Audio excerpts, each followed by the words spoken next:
بسم الله الرحمن الرحيم. الرحمن علم القرآن، خلق الإنسان علمه البيان.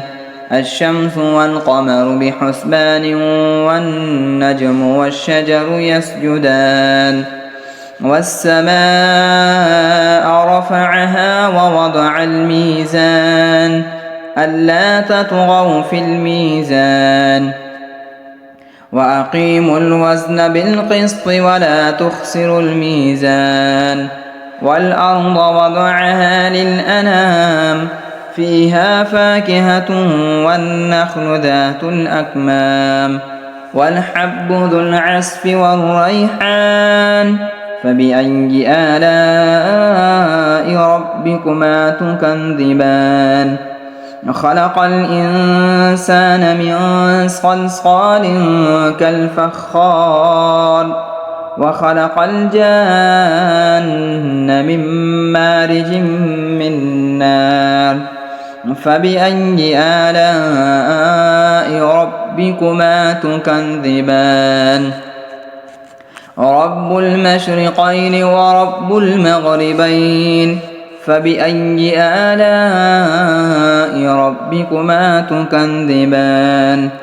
مرج البحرين يلتقيان، بينهما برزخ لا يبغيان. فبأي آلاء ربكما تكذبان؟ يخرج منهما اللؤلؤ والمرجان. فبأي آلاء ربكما تكذبان؟ وله الجوار المنشآت في البحر كالأعلام.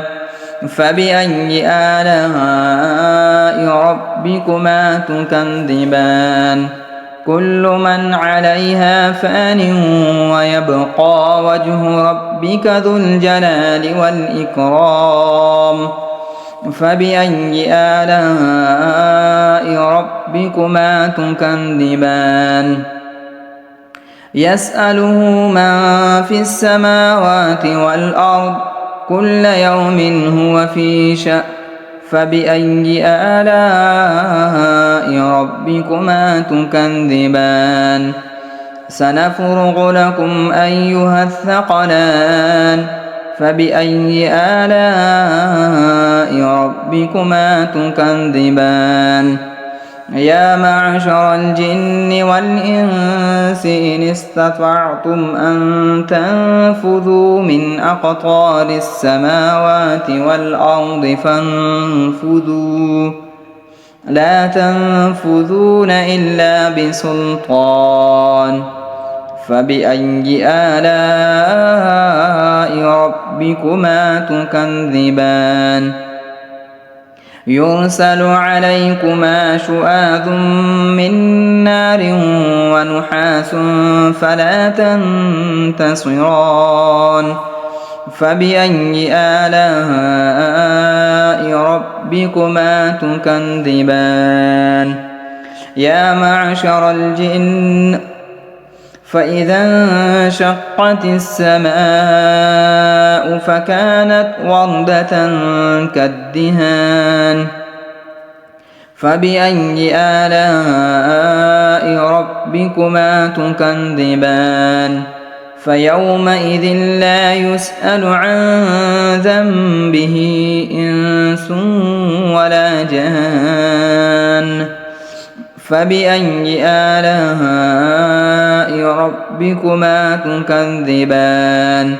يعرف المجرمون بسيماهم، فيؤخذ بالنواصي والأقدام. فبأي آلاء ربكما تكذبان؟ هذه جهنم التي يكذب بها المجرمون، يطوفون بينها وبين حميم آن.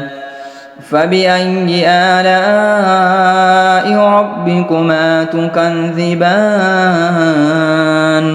ولمن خاف مقام ربه جنتان.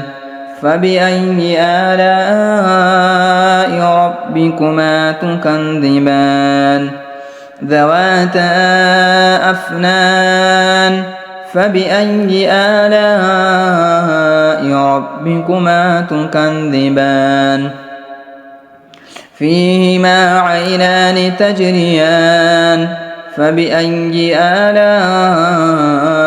ربكما تكذبان فيهما من كل فاكهة زوجان فبأي آلاء ربكما تكذبان متكئين على فرش بطائنها من استبرق وجنى الجنتين دان فبأي آلاء ربكما تكذبان فيهن قاصرات الطرف لم يطمثهن إنس قبلهم ولا جان فبأي آلاء ربكما تكذبان كأنهن الياقوت والمرجان فبأي آلاء ربكما تكذبان هل جزاء الإحسان إلا الإحسان فبأي آلاء ربكما تكذبان ومن دونهما جنتان فبأي آلاء ربكما تكذبان مدهامتان فبأي آلاء ربكما تكذبان فيهما عينان نضاختان فبأي آلاء ربكما تكذبان فيهما فاكهة ونخل ورمان فبأي آلاء ربكما تكذبان فيهن خيرات حسان فبأي آلاء ربكما تكذبان حور مقصورات في الخيام فبأي آلاء ربكما تكذبان لم يطمثهن إنس